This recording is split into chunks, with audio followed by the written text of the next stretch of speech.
Step into the haunted mansion, race to find a cure in the bunker, or survive Night of the Wolf, all with just 60 minutes to escape. It's private, immersive, and perfect for groups of all kinds. Book your adventure now, spots fill fast. Visit lilyputt.net and see if your team has what it takes to escape. Greg Bakun here. It's nice to get out of the Twin Cities and take some travel excursion to some great locations. Minnesota has so much to offer, which is why I love traveling down to Wabasha and staying at the historic Anderson House Hotel. Opened in 1856, this beautiful hotel offers comfortable accommodations, has a delicious restaurant, and even a speakeasy in the basement to unwind with a drink. Located next to the Mississippi River and on Main Street, there is a lot of sightseeing and shopping to do too. To get more information, go to theandersonhousehotel.com.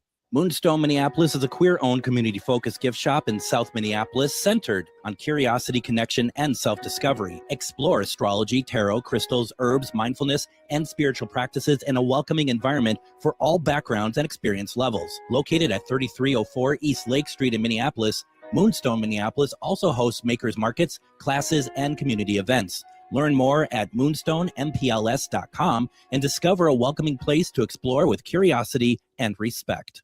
With your AM 950 weather, I'm Patrick Lilia. Tonight, clearing with a low of 62, then Saturday, sunshine with a high of 84. There's something for everybody at Cafe Latte in St. Paul, from award-winning soup, salad, sandwiches, and desserts to treats from the bakery made fresh daily and a pizza and wine bar. Cafe Latte is located on the corner of Grand Avenue and Victoria Street. Check them out at cafelatte.com.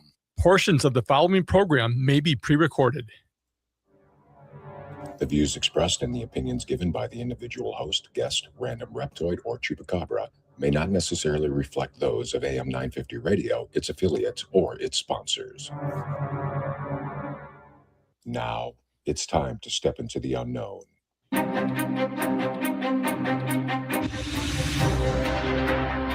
There are things people experience but never talk about. A shadow moving in the corner, flickering of the lights, a disembodied voice. We invite you to talk with us. Share your story, share your experience, because this isn't just your story. This is our story. This is GhostBox Radio with Greg Bakun. Casual Friday. Casual Friday. Casual Friday on GhostBox Radio. And it is Casual Friday here on GhostBox Radio. Thank you all very much for joining us tonight as we ease into the weekend. We call it Casual Friday, but tonight we might just end up calling it, we call it GhostBox Radio. We might end up calling it Soapbox Radio tonight by the time I'm done here, because I have a lot on my mind today. And if you've been paying attention to my socials, I put out a question of the week that's going to really kind of tell you how we're going to set the tone here tonight. The question of the week is, if you follow the online paranormal community, do you think there is such a thing as paradrama in the community? Has it gone too far? Has it gotten worse? Or have you not noticed?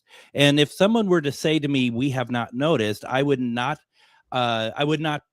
like try to correct them or anything, because some people just tend to not get involved, and that is quite all right. I don't get involved, actually. This is going to be the closest I'm going to get involved here, because I've been seeing a lot of stuff lately and I want to talk about it, and I wanted to get people's input.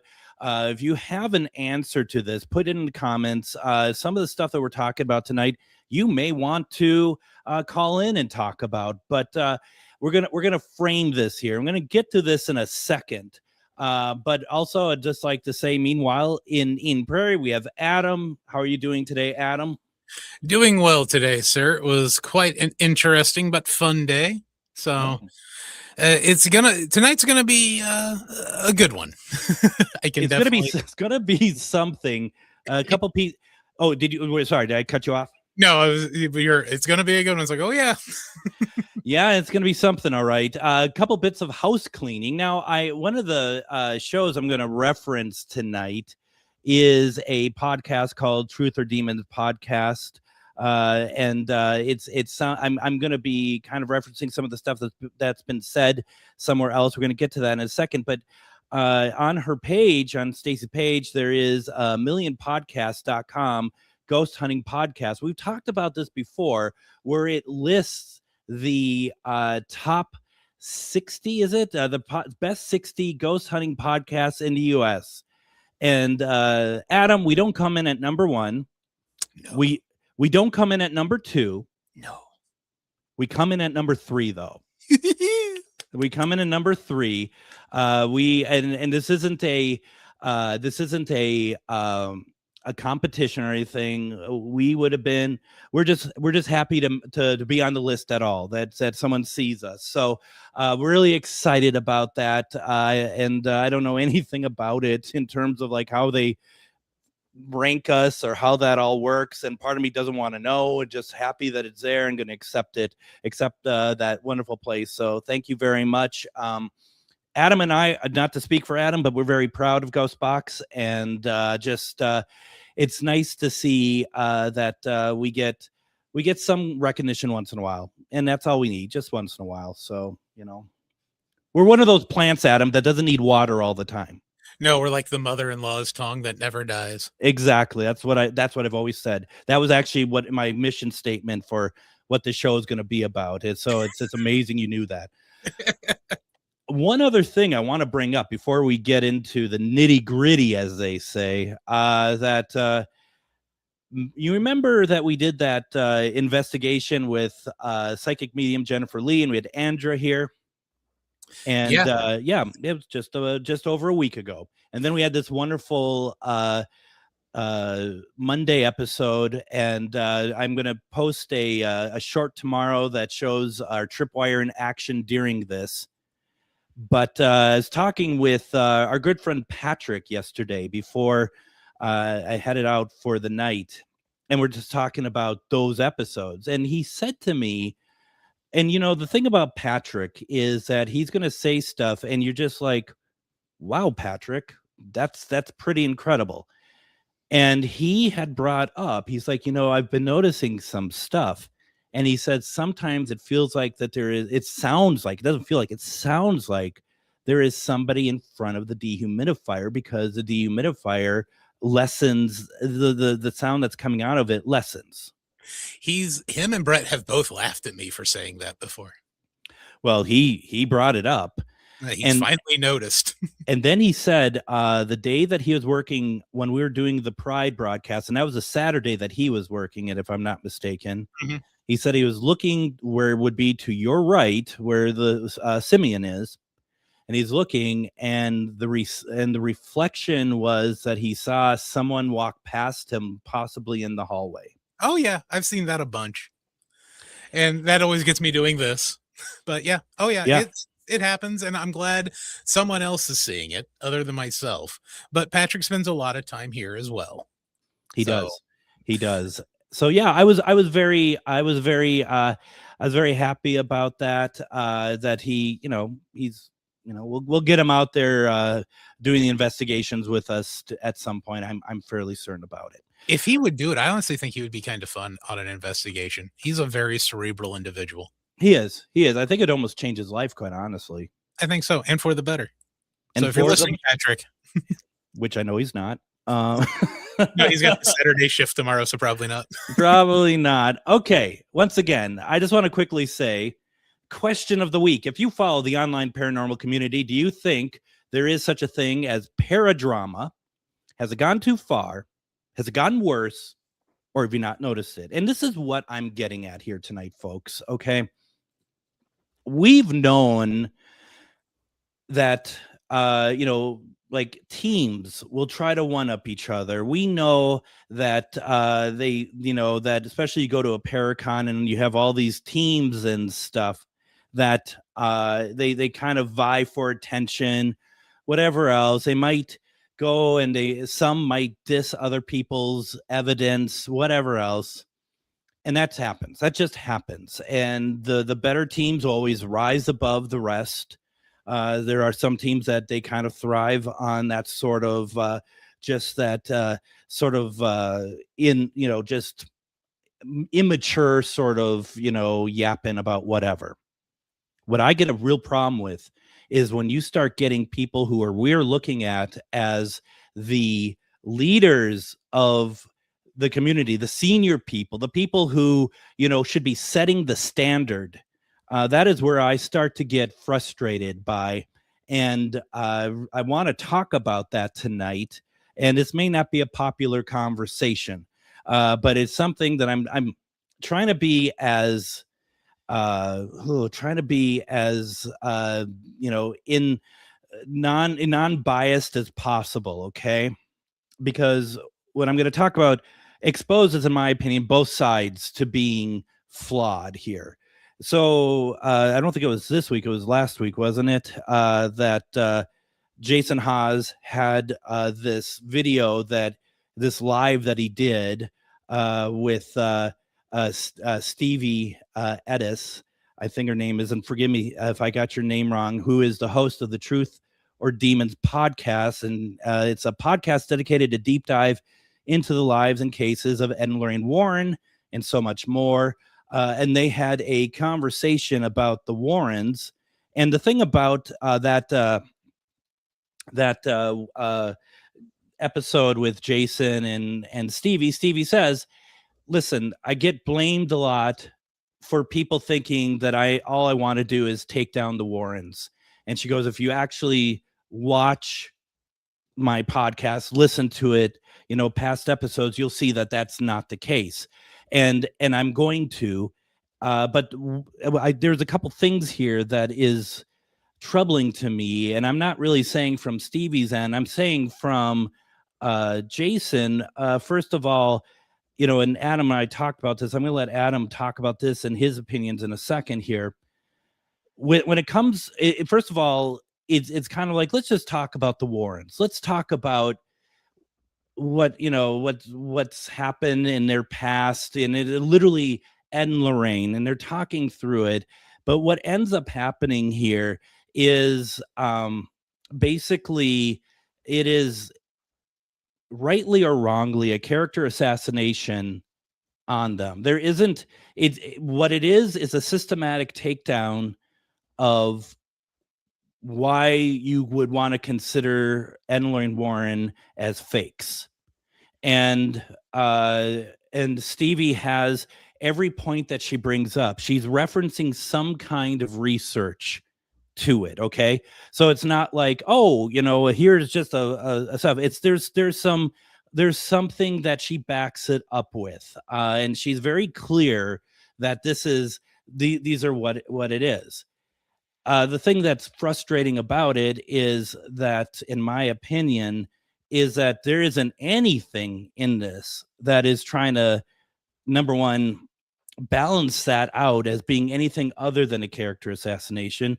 The timing is very coincidental with stuff that's going on with Jason and the whole Conjuring house and everything else.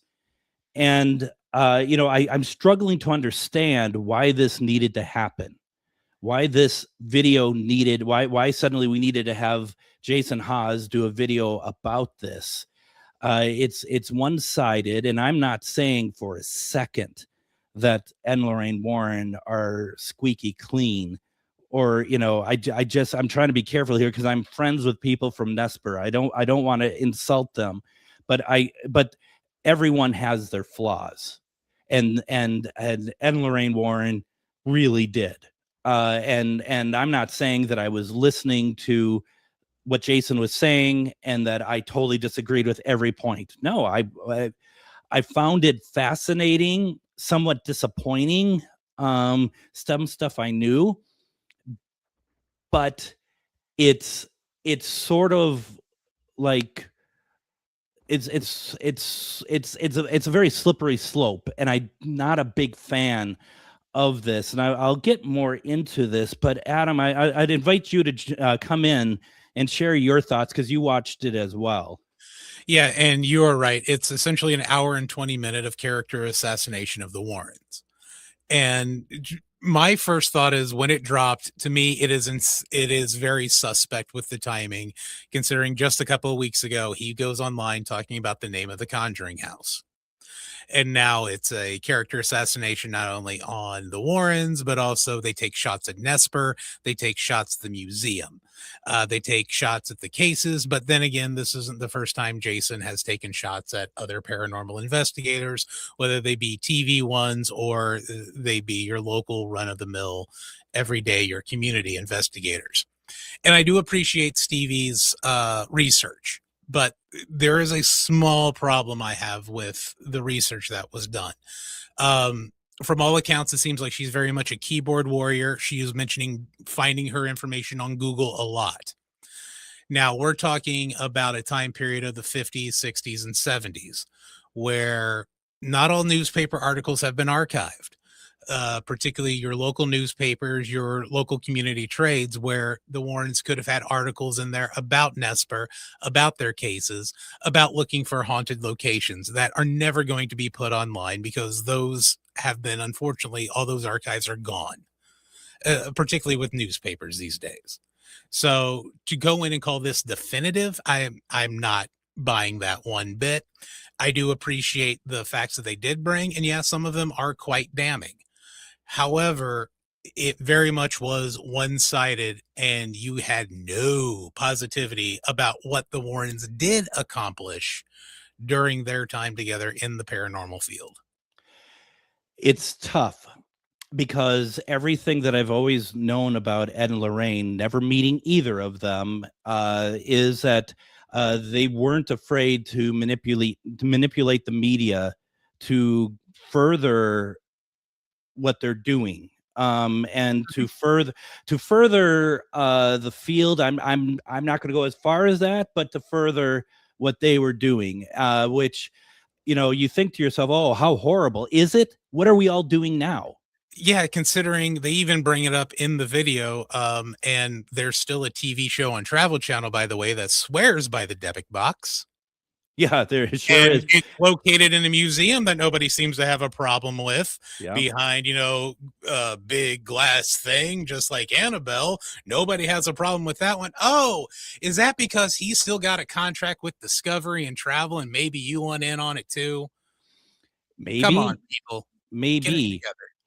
And the thing that doesn't help this is, and this is where it's like you have Ryan Buell, who Paranormal State, and was the protege apparently of Ed and Lorraine Warren. Okay, that's all good, and he comes in to defend especially Lorraine Warren, and I appreciate that, and I also appreciate the fact that he's had a lot of demons in his life, and that he actually acknowledged that in his defense of Ed and Lorraine. It's like, it's good, you need to do that, but unfortunately, Ryan, you are not the person to defend anything at the moment. And I mean, I appreciate that I'm very sorry for what I did. I have this. A lot of people are scammed out of a lot of money, and they still, correct me if I'm wrong. Anyone who knows better, correct me if I'm wrong. I don't think any of that was paid back. This is one of those things that, it's probably best if Ryan doesn't say anything at all. And it's, but just like, also, I kind of think it's best that Jason, it's what business is it of Jason to make this? I don't recall him having, the special Jason Haas report every once in a while on all sorts of different paranormal, teams and whatever. So on both sides, I consider this to be really what's ugly about this field right now. I think that it's really ugly. Now, Nancy in the comments, I'm just gonna get this because we do need to get to a break here. Ryan says, Nancy says a Ryan fan. She's a Ryan fan. That's great. Yeah, that is fantastic. He has turned his life around. He's not on the drugs anymore. And that was a huge demon for him. But what I'm saying here is that people who have been scammed by him, and if they did not get their money back, and he's carrying on as if, really it doesn't really matter or happen, putting it into a text about Lorraine Warren, I don't think it's good enough. All I'm saying here is that, what, this is a great example of people shouldn't be throwing stones, glass houses of their own, that everyone has something. And this is why this is so ugly. This is why none of this should be happening. Adam. Yeah, you're absolutely right. None of it should be going on, and particularly then it trickles down into the quote unquote fandom of a lot of these people. And to me, that's where it really gets out of hand, because now you have people who never met Ed and Lorraine Warren, but they follow them. You have people who've never met Jason Hawes, but they think he's, the best thing since sliced bread. They're going to start arguing back and forth with the Warren people, yet they don't even know what went on. No. And someone who says I'm a Ryan fan, and that's totally great. I'm happy. I've met him face to face. He was very nice to me. But the thing about that is, and one thing that I think we could talk about more is that, to your point, Adam, when you get people who are taking sides here, and I think you could, expand this sort of this sort of action beyond the paranormal. When you're taking sides, you refuse to be able to be like, I'm still a fan of Ryan, I'm still a fan of Nesper, or I'm still a fan of Jason, but I don't like this. You know what it kind of reminds me of, though? What's that? And so, do you remember years ago when the Twilight series came out, you were either Team Bella or Team whatever the other one was, where they're even making t-shirts and things? To me, it feels like the paranormal community and a lot of fan communities, no matter whether it's paranormal, music, movies, whatever it might be, are so tribalist with things like that it just boggles my mind. Right. For, these are people that they're never going to meet. Yep. So but they're gonna fall on swords for them, though. Exactly. And that has never made any sense to me. No. Nancy follows up by saying it's not a competition, or it should not be. I'm a fan because of the struggles he's overcome and because he's charismatic. Maybe, I don't know. No, you're absolutely right. And Nancy, one thing that I think is very important about Ryan's story is that everyone deserves a second chance. I'm not saying that. All I'm saying is, trying to defend Ed and Lorraine is a very noble thing to do. But the fact is, people have long memories for this sort of thing. So, I'm not sure how well that worked out for him, because Jason picked right up on it, and he honed right in on those weaknesses and what he ended up doing to a lot of people. And that's just a fact. So, but I agree with you. In fact, that everyone deserves, especially when you have those struggles and stuff, should get a second chance. He got it. He's doing well with it. I'm not going to argue that at all. Adam, we got to take a break here. Otherwise, the next thing you know, the show will be over and we didn't get anything in. So why don't we go ahead and do that? I'm happy with Nancy's comments. Please keep the comments in, especially if you don't agree with us. That is 100% okay. This is not an area where we're only right. We're just putting out there what we think. Everyone else could certainly have a different point of view, and we welcome it. Don't go anywhere. You're listening to Casual Friday on GhostBox Radio on AM 950. Greg Bakun here. I've been talking for a while about how spooky, fun, and fascinating the Minneapolis trolley tours are, but now there's big news. The Candlelight Ghost Tours now begin at the historic Pillsbury Club, a beautifully restored haunted mansion once owned by Charles Pillsbury himself. Believe it or not, the interior is nearly 200 years older than the exterior. How is that possible? You'll have to come out and find out. Before or after your tour, stop by the on-site market featuring a curated collection of handmade goods, artisan crafts, and locally inspired treasures. Perfect for picking up a keepsake to remember your haunting adventure. You'll also find exclusive spooky merchandise from Tales of the Crypt and Elvira. Then climb aboard the climate-controlled trolley as we travel through Minneapolis's haunted hotspots, uncovering ghost stories that locals would rather keep buried. The mansion is restored to perfection, and there is no better way to spend an evening. Visit MinneapolisTrolleyTours.com for tickets and more information. Moonstone Minneapolis is a queer-owned, community-focused gift shop in South Minneapolis centered on curiosity, connection, and self-discovery. Explore astrology, tarot, crystals, herbs, mindfulness, and spiritual practices in a welcoming environment for all backgrounds and experience levels. Located at 3304 East Lake Street in Minneapolis, Moonstone Minneapolis also hosts makers markets, classes, and community events. Learn more at moonstoneMPLS.com and discover a welcoming place to explore with curiosity and respect. Greg Bakun here. I've told you about the out-of-the-world roast beef sandwiches at Maverick's Real Roast Beef, but I haven't told you about their Philly steak sandwiches, turkey bacon avocado sandwich, BLT, crispy chicken, fish sandwiches, brisket, or pulled pork. Okay, you get the idea. They make a lot of delicious food to the same standard as their famous roast beef sandwiches, and now I'm starving. I'm going to go to Maverick's Real Roast Beef off Lexington and Roseville, and you need to go too. Check out their menu at mavericksbeef.com. Greg Bakun here. It's nice to get out of the Twin Cities and take some travel excursion to some great locations. Minnesota has so much to offer, which is why I love traveling down to Wabasha and staying at the historic Anderson House Hotel. Opened in 1856, this beautiful hotel offers comfortable accommodations, has a delicious restaurant, and even a speakeasy in the basement to unwind with a drink. Located next to the Mississippi River and on Main Street, there is a lot of sightseeing and shopping to do too. To get more information, go to theandersonhousehotel.com. It's that time of year where the weather is getting nice and it's time to get out of the house for some family fun. Lily Putt is open for the season, and you know what that means. Lily Putt is known for its mini golf, go-karts, glow golf, jump pads, kiddie carts, gem mining, and even a new arcade. Lily Putt also has interactive and engaging escape rooms like the Haunted Mansion, the Bunker, or Night of the Wolf. Lily Putt is perfect for parties and group events. Stop by lilyputt.net for more information and hours of operation.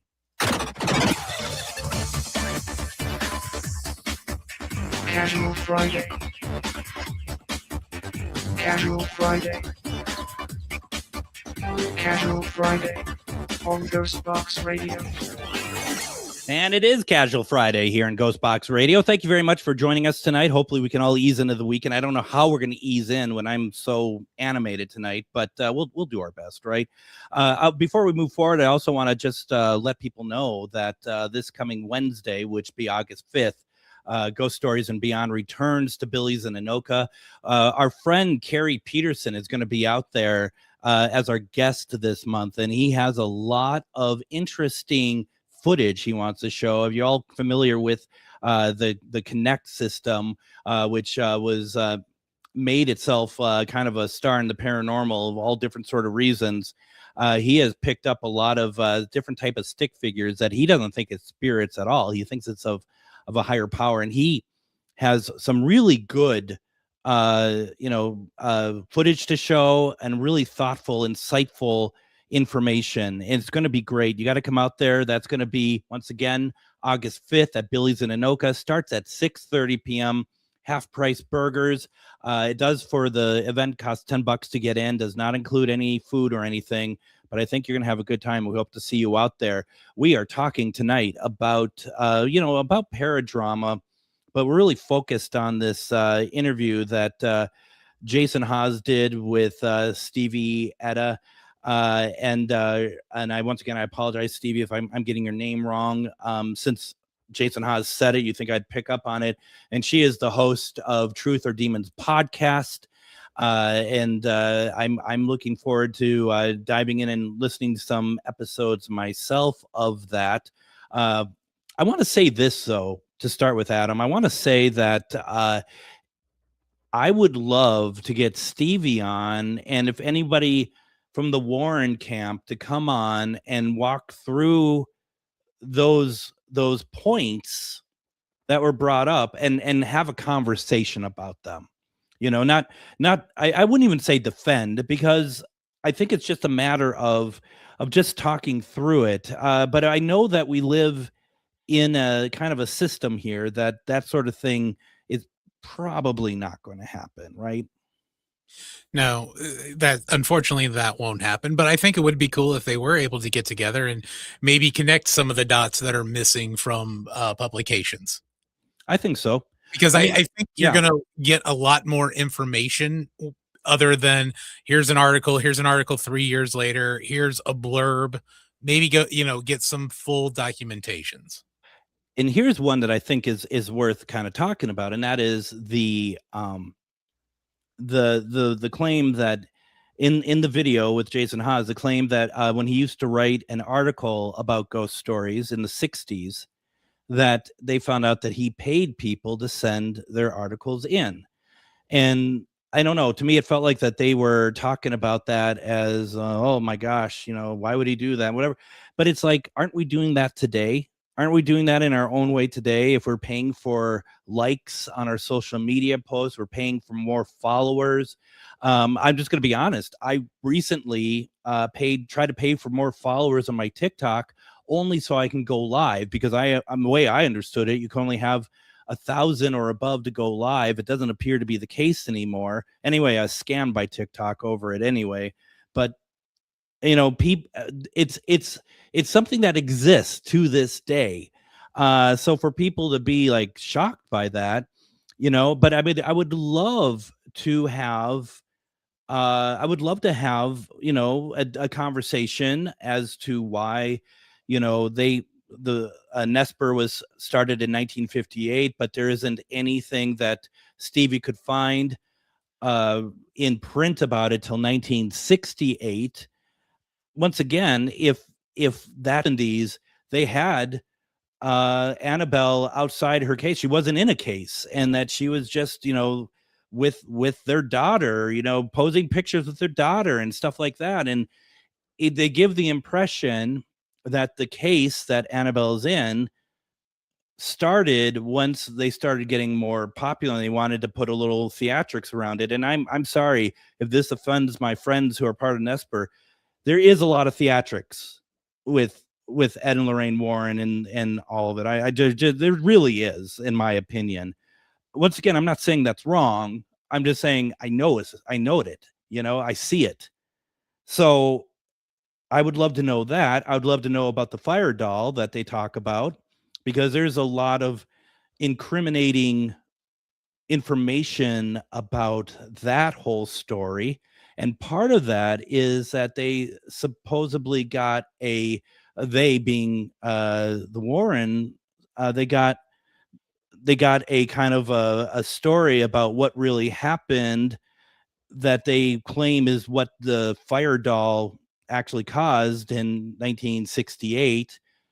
And they got this information of how to find that article through the Estes method. And I think, in my mind, you all know, if you've ever listened to me, I hate the Estes method. I think it is one of the most stupid things ever.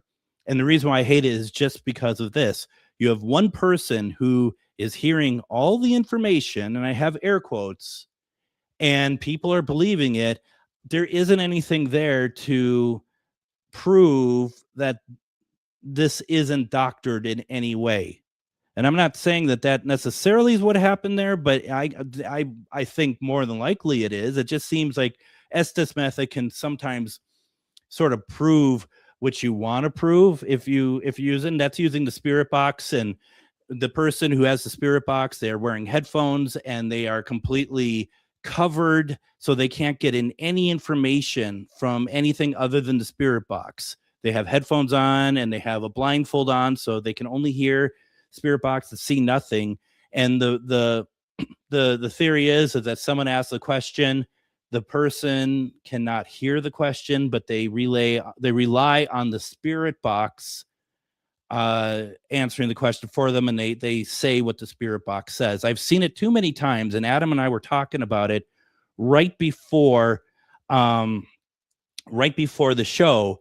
I've been on investigations, events where the events are going just fine, and it's actually pretty family friendly in a sense, and someone does the whole Estes thing, and everything that they're saying is profanity laden, very dark, evil stuff. Bad names are coming out. Like, where did this come from? And this was not around the whole night.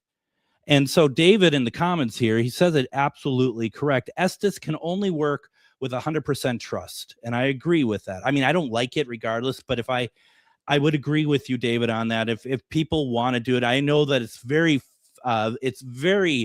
much of favorite amongst people. and it's great.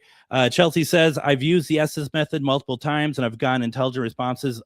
Once again, folks, you got to understand, when I'm saying this, it doesn't mean that it's a blanket statement saying that, Estes method is horrible. I'm giving examples of why it can be horrible.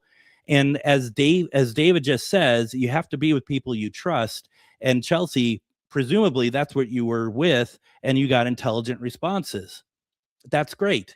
I'm not trying to take that away from you. But what I'm trying to say, though, is that in the wrong circumstances, and I think that the wrong circumstances happen more often than not, that you end up getting a lot of inaccurate information coming through. Just my thought, Adam. Yeah, to be honest with you, if I was going to be with a group of people doing the Estes method, I would bow out, number one, because it's a group. Would never do it when one of the group investigations. The only time I would ever participate in that is investigation of no more than 3 or 4 people. And the only person, honestly, I'd probably trust under would be Greg. And I don't do it. And I feel bad because we've had people come to the Divine Lights investigation and they're ready for an Estes method, and I should be a little bit nicer and be like, okay, well, let's try it, because it's their investigation. And I see when someone says, well, I'm ready for an Estes, method. I remember I was just like, oh God. And they're like, oh, I'm sorry. Like, yes, my name is Greg. My hair is not nearly as gray as Newkirk's. We're not doing an Estes. Yeah. I mean, and I try not, but I mean, it's just like when they relayed that story, and it's like, oh yeah, they got the information under an Estes method spirit box session. I'm just like, oh my God. Yeah, I wasn't a fan of that, considering it was almost verbatim of what was under the quote unquote fire doll that's got its hands wrapped in bubble wrap. Did you not know that is the biggest way to stop things from starting on fire is wrapping them into bubble wrap? I thought it was just don't watch young Drew Barrymore movies. Well, or Drew Barrymore at all. Or, of course, because up until they talked about the Estes method portion of getting that information, where they talked about someone came in and gave the doll away, and then they get into the oldest girl was punished by her father because she wanted to date her first cousin or whatever it was. Yeah. There's a part of me that's like, I could see that story being created at that time to not have embarrassment to the remaining members of the family. Yeah. But and if that is the original story, I'm guessing whoever was under the Estes probably knew that letter verbatim that was sitting under the doll.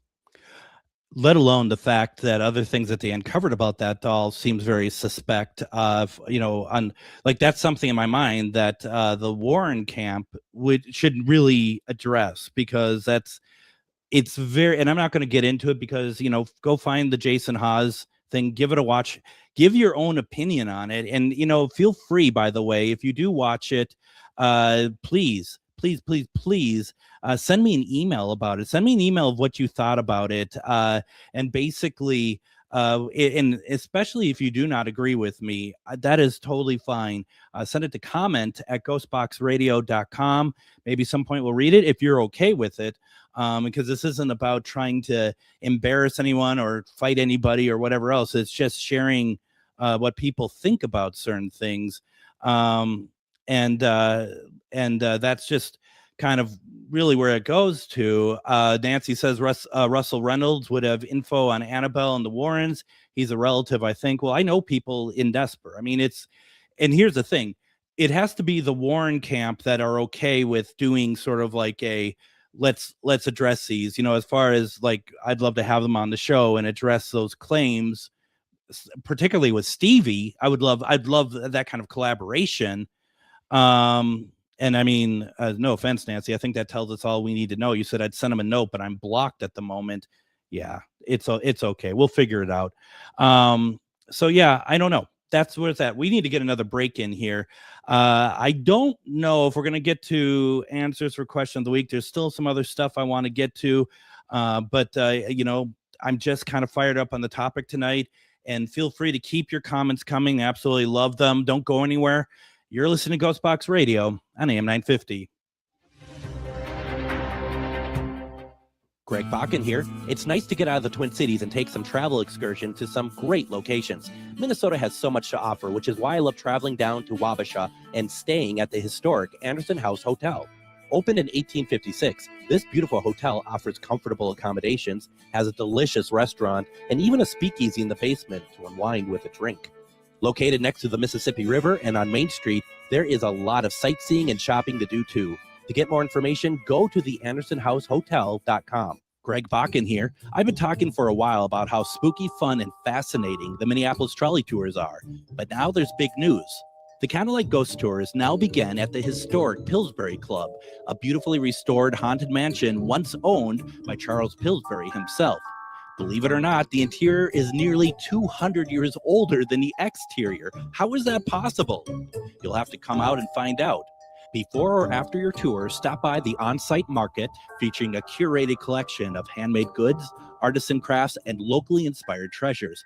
Perfect for picking up a keepsake to remember your haunting adventure.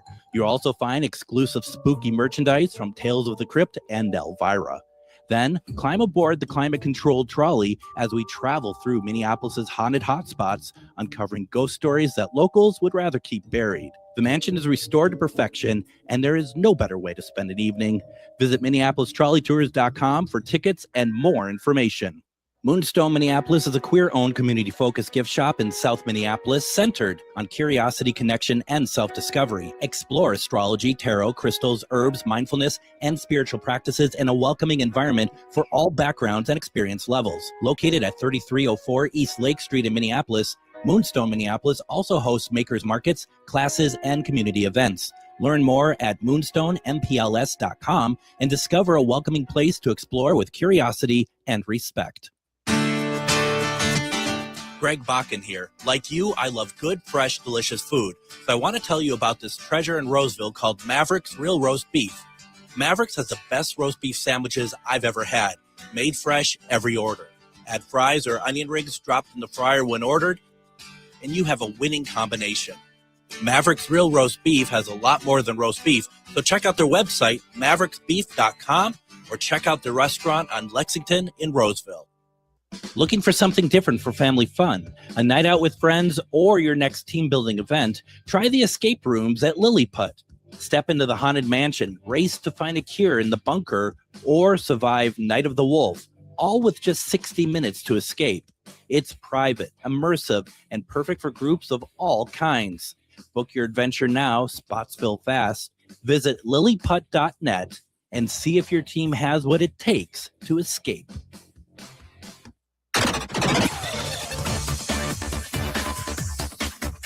Casual Friday.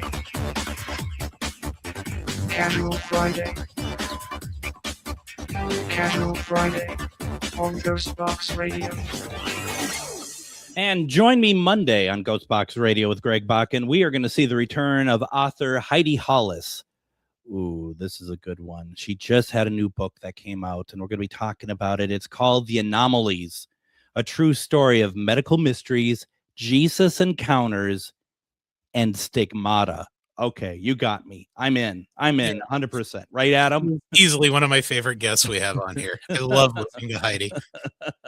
So we're going to have that. It's going to be a great conversation, and I'm going to try to power read that book this weekend. Once again, it's Casual Friday. Thank you very much for joining us as we ease into the weekend with a very fiery episode. And we're not covered in bubble wrap when I say this, but a very fiery episode of GhostBox Radio tonight. And oh gosh, once again, if people are wondering why I'm ranting about this so much, and it is a rant, I'm trying to be unbiased, and I think bias does show through, and I'm not afraid to say that. But the thing is, ultimately, is when you're in an elevated space of kind of the upper echelons of a community or whatever else, and that which you say affects what happens to other people, I just think it's you got to be careful with that. And I'm going to just be perfectly honest. I think Jason knows very well what he's doing with that.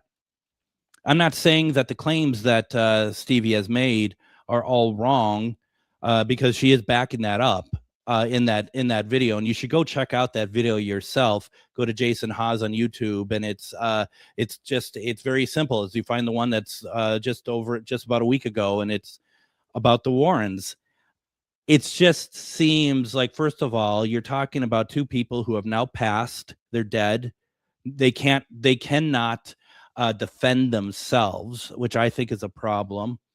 It's just once again, it seems to tie into what is going on with him and with the Conjuring house and everything that's going along with that. And it just seems like just an attack. And other people, you can see it differently. I mean, there's going to be people who are going to be like, yeah, well, the Warrens have done this, this, and this. They deserve that to be out there. I'm not saying that's not true. That's the thing that is really troubling for me about this, because as much as I want to say Jason shouldn't do this, like there's a bit at the end. He talks about somebody in their life who had been possibly living with them since 1963. My first instinct on that is like, now you're getting into their private lives. That has nothing to do with what the scope of this video is. And you look a little bit further, and what's being said about that is also not exactly straightforward as it seems as well. Though I do contend with this, regardless of what that is, and it's all that is of its own, not great, pretty nasty if it's true.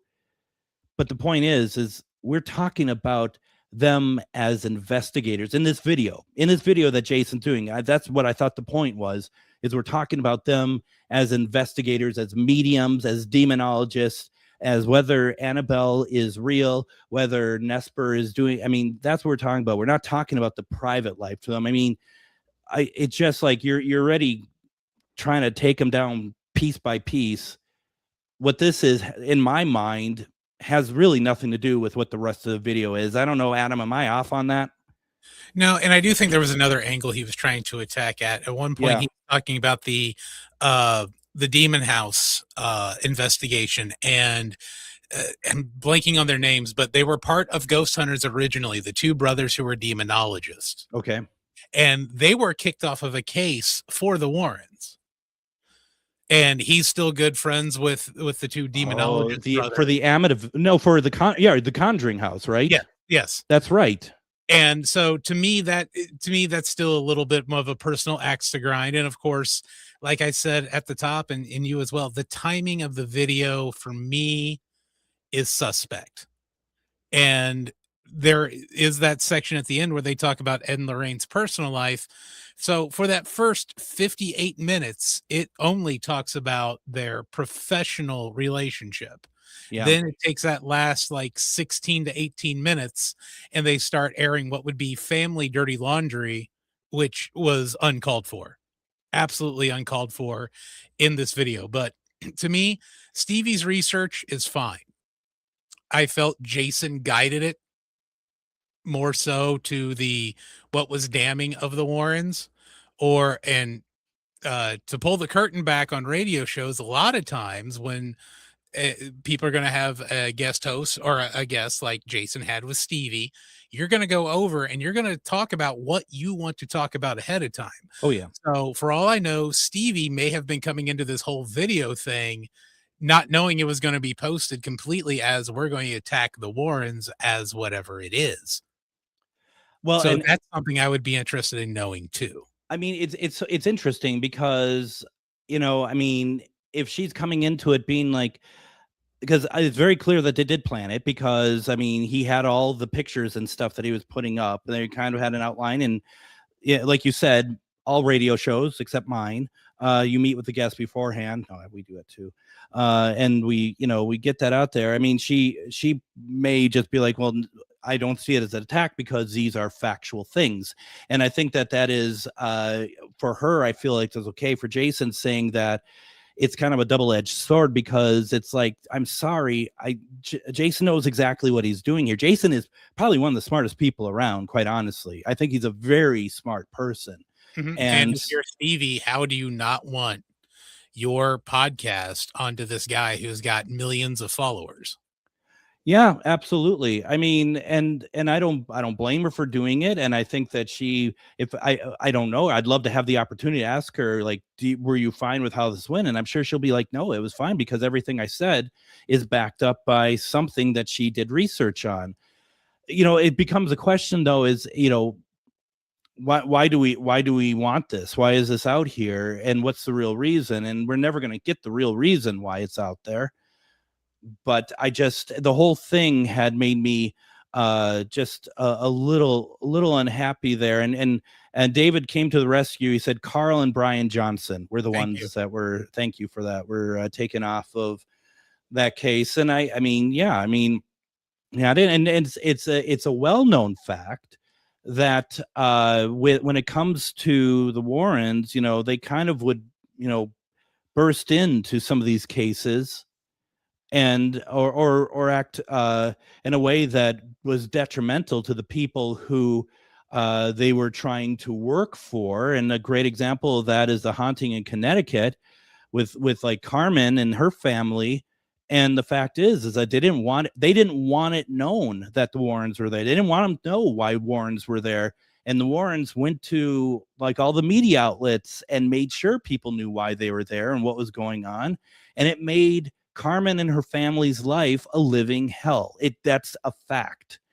And because we're at a point that back then it was really taboo for any of this, so that's where the difference is. And and this is why this is such an interesting thing. I'm telling you all, like, I don't think Jason should have done this. But when you look at the stuff that is being presented, you can't help but be a little bit like, yeah, I do wonder about that. I do wonder if that is the real Annabelle doll in the case, because I've said for years, I don't think it is. Mm-hmm. And I actually asked somebody in the Nesper circle at the time, because I knew a few of them, and I asked him, and he's just like, he kind of was like, who knows, kind of that sort of thing. It certainly wasn't like, absolutely it is. Now, I've also talked to people recently, one being Father Bob Bailey from just over a week ago, nearly 2 weeks ago. He was on our show, and, he's telling me what they're getting from EVPs, from the doll and everything else. And it's just, it's scary stuff. It's really horrible. And I asked other people from Nesper, can we do a 2-hour and play some of that so people can hear it? And that was declined. So, and they're like, well, because we don't want that energy out there. I can understand that. But at the same time, come on, you're bringing the doll out to different locations. So what's the difference? If you're giving access to people just by having the doll there, then what's the difference of playing some of this audio, in my opinion? And something that just actually crossed my mind, and unfortunately we're running out of show. I wish it crossed it earlier. If this video from Jason and Stevie came out, let's say 2 years ago, before the Conjuring House fiasco, him trying to buy it, how do you feel the video would be taken? Oh, I think like 2 years ago, I think that there'd be a lot more resistance to it. Okay. I don't know. I think that people, I think that over time, that was before the Matt Rife stuff. And that's a huge turning point. That's before the Warrens going to have a museum in Salem. And that's a whole interesting part in Jason's video as well. Oh, yeah. I mean, once again, it's like, I feel like that they're picking on them, but at the same time, the stuff they're bringing up, it's like, yeah, okay. Yeah. This isn't clear cut, in my opinion. No. And that's why it would be great to have Stevie on here to see exactly what they were grasping for. I'll reach out to her. She may just be like, go fly a kite. And I will. I love kites. But I think that but it is worth a try, because anyone who comes on my show, we're not going to come after you. We just want a good conversation, and we want to, have everyone be truthful and just get to the point, so to speak. So maybe we'll be able to get maybe just get that. So we'll see. Other than that, we're running out of time. I hope that people weren't just like, what is this about? Because at some point, even I'm just like, yeah, this seems like it's kind of a wash between the two sides here a little bit. But hopefully somebody got something out of it, and go check out Jason's video, really. I don't know. Yeah, definitely watch it if you have any interest. Yeah, Chelsea quickly says, sometimes you got to get your message out to the world. I can relate. I like your show. I'll come back to listen again. Good night. Thank you for coming out. Yeah, I mean, lots of different opinions. Folks, we'll be back Monday with Heidi Hollis. Have a great weekend.